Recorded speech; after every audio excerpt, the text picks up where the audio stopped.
Namaskar, I'm Advocate Saurabh Kunal. Welcome to my YouTube channel. Here we discuss issues of legal and financial education. So friend, today we are going to discuss about section 111 of the Indian Penal Code. Section 111 of the Indian Penal Code has provision for an act. For example, if the abettor of an offense has abetted any person to do something, but the person who has been abetted has done something different. So in such a situation, whether the abettor will be liable for any punishment, so the provision for such circumstances, such situation is given under section 111 of the Indian Penal Code.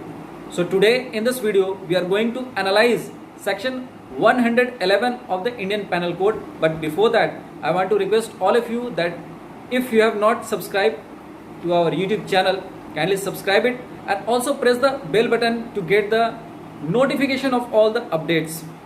Friends, I also request you to please visit to our YouTube channel because there are numerous playlists on different issues like legal drafting, CRPC, IPC and other important issues also, and there are very informative and knowledgeable videos in those playlists, so please check it out.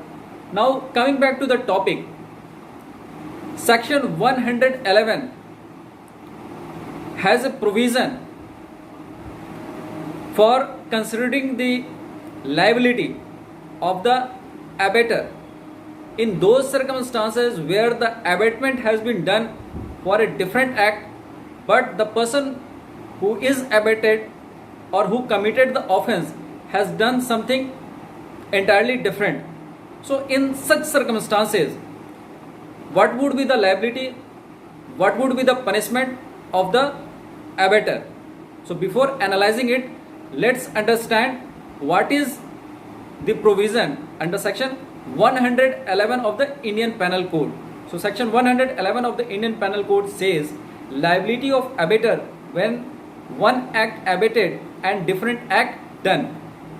When an act is abetted and a different act is done, the abettor is liable for the act done in the same manner and to the same extent as if he has directly abetted it. So let's understand it with an example. Someone, let's say Mr. A, abetted Mr. B to resist a police officer who is Mr. C. Now A abetted B to resist with Mr. C, who is a police officer, and B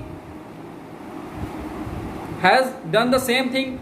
He has started resisting with Mr. C, and in due course of action, fight took place and Mr. B fired at Mr. C, who is a police officer.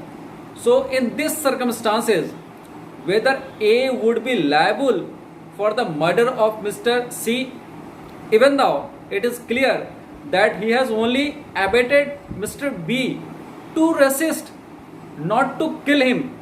However, Mr. B has killed Mr. C.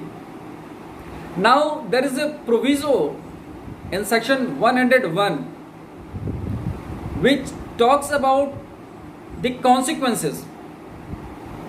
Let's say if there is a resistance which turned into fight, a deadly fight, and in which someone is killed, so this is the probable consequences. So the proviso of section 101 emphasize on the probable consequences, and any hurt, any injury, any grievous hurt or even a death of a person is a probable consequence of a resistance. So if while resisting with C, if B killed C, then it will be a probable consequence, and in such situation, in this circumstances, not just B but A will also be liable for the murder of C, as he has, however, he has abetted only to resist. But since murder is also a probable consequence of resistance, therefore A would be liable for the murder of C. So this is the video on section 111 of the Indian Penal Code. So if you like this video, please like it and share it with your friends and colleagues. I will be coming again with more videos like this. Till then, take care. Namaskar.